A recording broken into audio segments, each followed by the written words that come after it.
This is a Blender Python tutorial where we'll be going over the basics of working with geometry nodes using a Python script.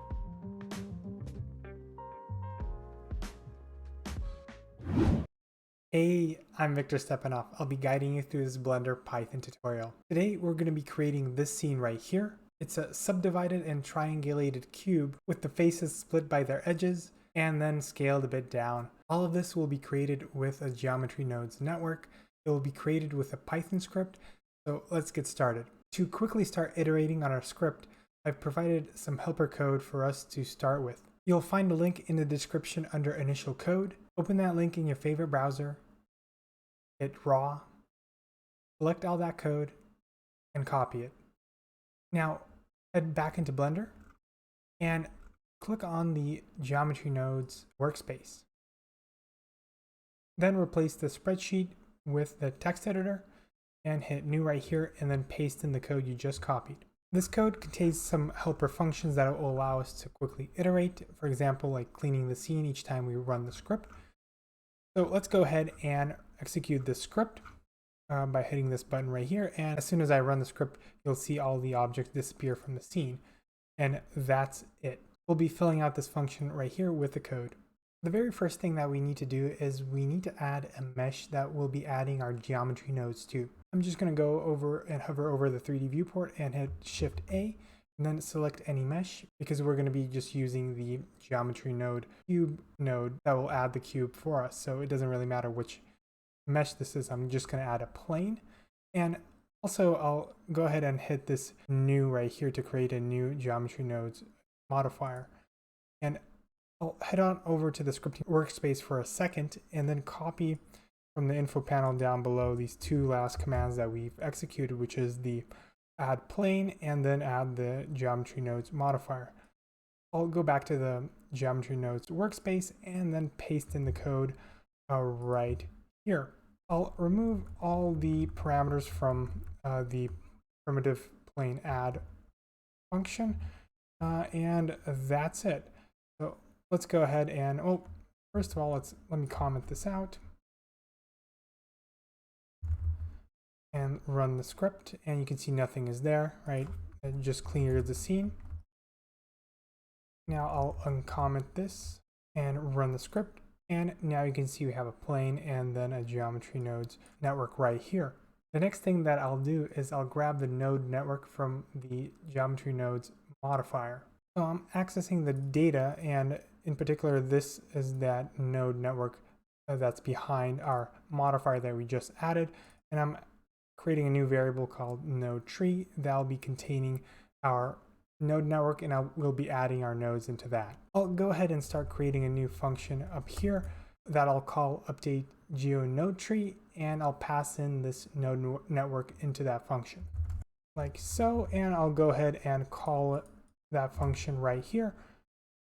And we're creating the plane, adding the modifier, getting the node tree, and then calling this new function that I'm defining up here, passing in that node tree. Let's go ahead and get the output node. So this node right here, we'll need it to connect all of our nodes to. That'll be the output of our geometry nodes network. Like so, we're just using our node tree and looking up a node that's called group output and creating a new variable right here that's going to be holding the reference to that node. And now we can go ahead and run our script, and nothing really changes because we haven't really done anything. We just created a bunch of references that we're preparing for the main part where we'll start adding new nodes. And let's go ahead and add our very first node, which is going to be the cube mesh. And here's the code for that. We're using, again, the reference to the node tree, and we're creating a new node, and we're providing a new type. And this is the type of the mesh, the cube mesh geometry node, and we're getting a reference to that node that we've created. This name right here for the node type I found in Blender's documentation for, in particular, the Python documentation. You'll find all the nodes that you can add in that doc, and I'll link that documentation in the description. Let's go ahead and execute this script, and we should get a mesh cube geometry node right here in the middle of our network. And you can see that we did, and of course it's not connected to anything. We have not connected it, but at least we started to add a new node. Now that we have our first node, let's add another node, the node that will subdivide our cube. And I'll add the node right here. And here's that code that adds the new subdivide node. Again, very similar to the previous line that we wrote. It just has that type defined for the subdivide mesh geometry node. And I'm again creating a new variable to hold a reference to that node, so we can use that later in our script. Let's go ahead and execute our script, and you can see now we have these two nodes in our network. Again, they're right in the middle of our network. They're not connected, and this is a bit of a problem because we want to see all the nodes that are in our network. So we'll need to start modifying the X location for each one of these nodes so we can see them. And let's go ahead and define two variables that will hold the step on the x-axis and the current x-axis coordinate that we'll use when we're adding a new node. I'm defining two variables right here. One is going to be the current location for the node that we'll be adding, and this is the step that we'll take. So we'll be adding this each time we add a node. We'll add this value right here, so 300 units to this, and start kind of moving the nodes to the right. Let's go ahead and update the x location for our first node, like so. We're using the location property and updating the x value and setting that x value to this. Let's go ahead and run and see how that looks.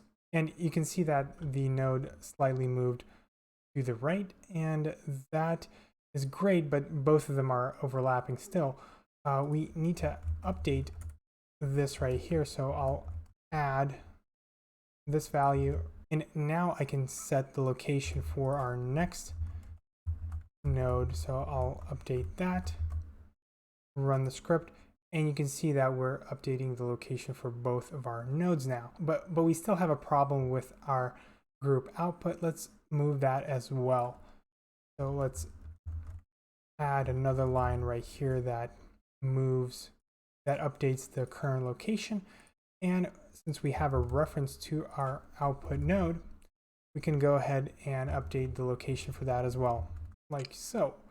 Go ahead and run that, and you can see right away that now we have our nodes nicely lined up again, but we haven't still connected them yet, and we can do that right now. And I'll go right under this last update of our output node and define the links between all our nodes.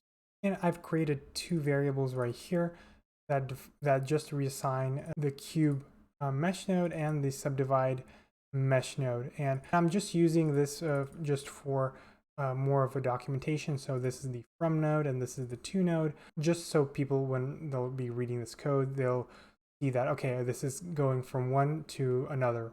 And I'm creating a new link. So in our node tree, I'm adding a new link, and I'm using the from node, and in particular, I'm using this mesh socket. So if you notice that this cube mesh has a mesh socket and the subdivide mesh has another mesh input socket, and I'm connecting the output mesh into that input mesh with this particular line. Let's go ahead and execute our script, and let's take a closer look, and you can see that our cube node and our subdivide mesh node are now connected. Let's go ahead and create the link between the subdivide mesh node and our output node. And here's the code. Very similar concept. I'm referencing the subdivide mesh node and the output node. And again, you can do this. You don't have to provide these variables. I'm just doing it for more of a documentation sake. As I said before, you can do whatever you want. Now, this line will connect our subdivide mesh and our group output node. And as soon as I run the script, you'll notice that our mesh will turn into a cube. Let's go ahead and run our script. And now you can see our initial plane is now a cube because we're using this cube geometry node and subdividing it with this. Now you might say that it doesn't really look subdivided, and you're right. Let's look at it in the wireframe mode, and I'll just up the subdivisions, and you can see that it is actually doing something and applying that value. Back to that. And now I want to do a bit of cleanup with our code. In particular, we're going to be adding more nodes this same way like this. I'm going to go ahead and copy this and create a new function up here that will clean this up and make it a bit more general. So instead of having 3 lines, we're just going to have a single line. And here's the function. It's just called create node. We're passing in the node tree the type name of the node that we'll be adding. We're passing in the current value for the x coordinate for a node and the step. And I'm setting the default value for the step to 0, just in case maybe we wanted to make sure the node is on the same x coordinate. Now, this could be a bit more general, like so we can use just node instead of the mesh cube node. And this type right here, we'll go ahead and pass it in instead of this. So now it's now more general.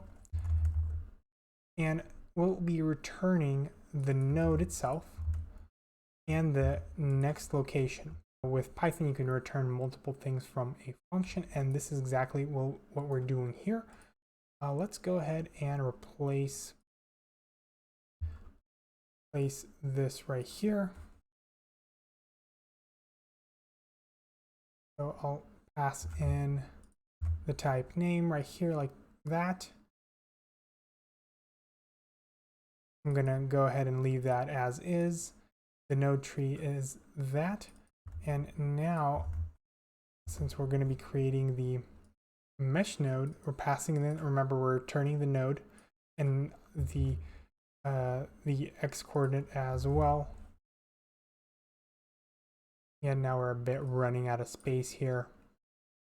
So you can see that that's the call. And now we have just one single line. Make sure that this still works.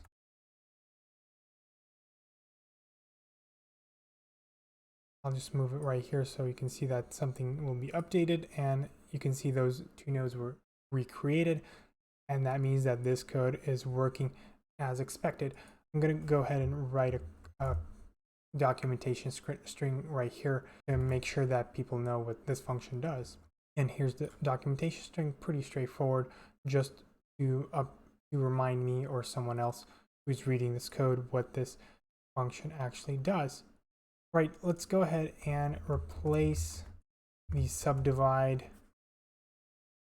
mesh node creation in the same way. So I'm just copying the type, I'm removing those lines, and now we have these 2 lines defining those 2 geo nodes. All right, let's run our script, and you can see we're still able to execute our script. Now let's add the triangulate geometry node right here. So I'm just going to go ahead and copy that and update that line to create our triangulate geometry node. And here is that code. Again, I'm looking up the type name of the node in the documentation.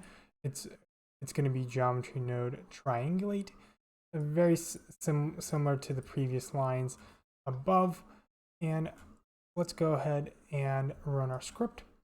And you've noticed that we haven't really connected this node to anything yet, but we'll change that in just a minute.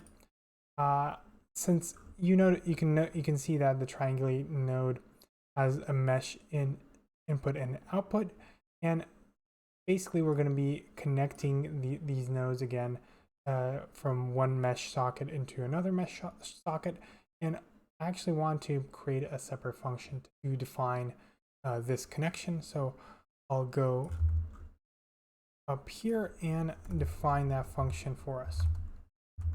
And here's that function. It's called link nodes by mesh socket. We're passing in the node tree and the from and to node, and just running that single line. let's go ahead and copy that and add this right here.